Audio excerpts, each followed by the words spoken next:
A few weeks ago, we began a series entitled How to Maintain a Library. In the first video, we answered how to build a theological library for $200, around $200. In the second video, we talked about how to sort a theological library. And then in the third video, we talked about how to create a library system, which of course is sort of just a subcategory of library sorting, but it's a little bit more detailed and in-depth. Well, now we're going to transition a little bit from the library at large to individual books, how to know what they're made of, how to know how long they're going to last, or if they're going to fall apart immediately, and all of those things. So in this video, we're going to be talking about Smith-sewn versus glued bindings. We're also going to discuss various types of bindings, the way they're bound, what they're bound with, and all of those things.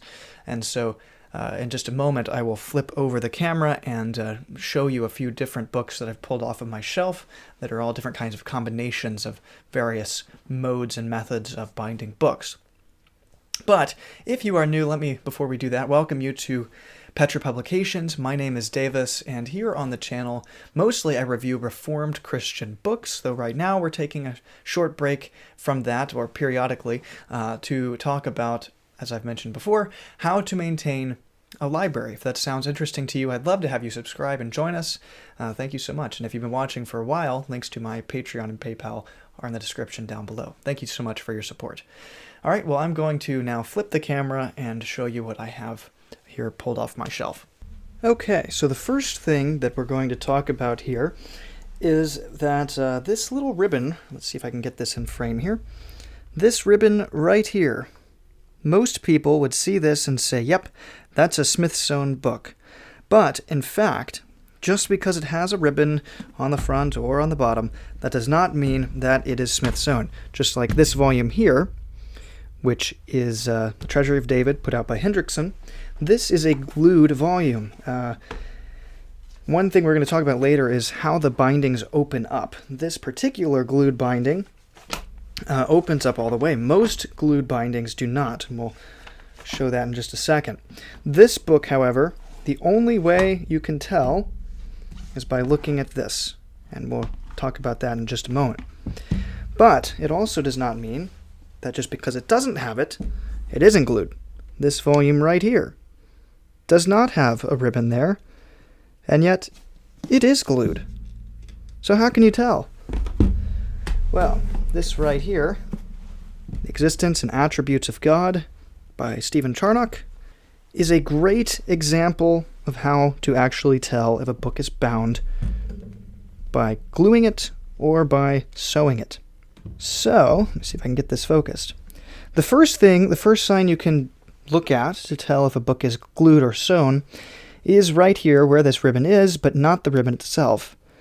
What you're looking for are these little folds right here. These are called signatures. And you can tell that each signature is folded over. They look kind of like peacock feathers almost. And those are the individual things that are sewn together to create the binding.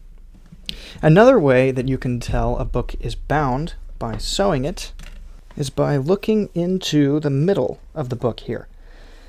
You can flip page after page after page until you come to the middle of a signature, which is where you're going to see, and I don't know if you can see it on the camera here, but you're going to find the actual string that is binding the whole book together.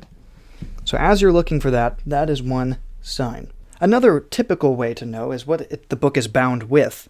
Typically speaking, a book like this right here, which is just a normal hardcover book, it's kind of plasticky, whatever, those are not going to be Smith-sewn.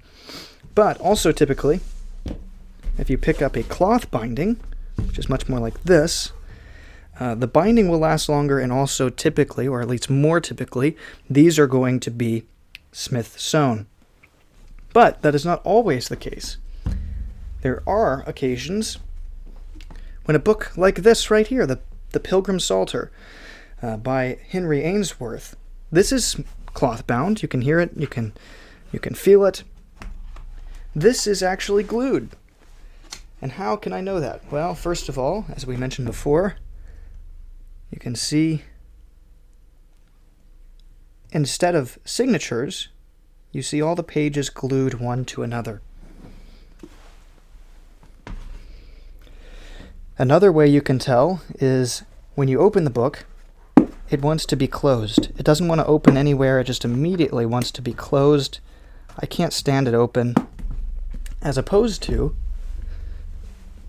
this Stephen Charnock volume here, which I can just open straight up, which I don't recommend doing. It's not the greatest for the binding either, but it is a sign that the book is sewn instead of glued. You can see I can do that pretty much anywhere in the book, and it's happy to stand open for me. Most paperbacks, like this volume right here, Disciplines of a Godly Man by R. Kent Hughes, are going to be glued, just like the plastic ones, the regular hardcover ones that I just showed, mainly because this is just a cheap volume that you can buy that doesn't cost very much. And so, of course, this is not going to be the highest quality. It's not going to be sewn. But some volumes, strangely enough, some paperback volumes, I don't know anything about this book, I'm not endorsing it, but this book right here, English Literature, a Student Guide, this is actually going to be Smith sewn. Again, you can tell by the individual signatures here and there. And also, when you open this book up, you can see the string inside the book here. This is a much rarer way of binding books, mainly because I don't know why you would spend the money to sew it if you're not going to bind it with something better than paper, but it does happen on occasion. So now let me take a moment to discuss the various ways of binding as you're building your library, the things that you should be looking for in a book. What books should you be buying? What quality should they be? And so let me pull in here the Confessions of St. Augustine. This is a glued paperback volume, and needless to say, it's falling apart. It's not doing the greatest. It's just kind of holding in for dear life. And eventually all of the pages will fall out one by one, and it will be a big mess. The same thing will happen with this volume, Disciplines of a Godly Man. Though it looks like a beautiful book now, give it 20, 30 years, and it will be falling apart just like the Confessions. The same thing will happen with the Pilgrim Psalter, which is cloth bound, but it's glued. So the glue will eventually give out, it won't hold, it'll fall apart. So I highly recommend, as you're looking into what books to invest in, what to purchase for your library, what will last the longest, what will be the books that are still around when you're looking to give them to your children, your grandchildren, your great-grandchildren, they're going to be these right here. Banner of Truth books. I've done a video on the quality of Banner of Truth books. These are books that are going to last a lifetime, more than a lifetime, several hundred years even, if they're well maintained and taken care of.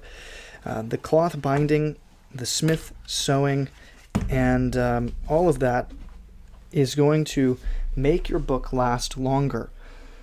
So as you're searching for a book to purchase and debating whether or not it's worth doing, look and see if there's a book out there that is also the same book, but published or bound in something better than the one you're looking at.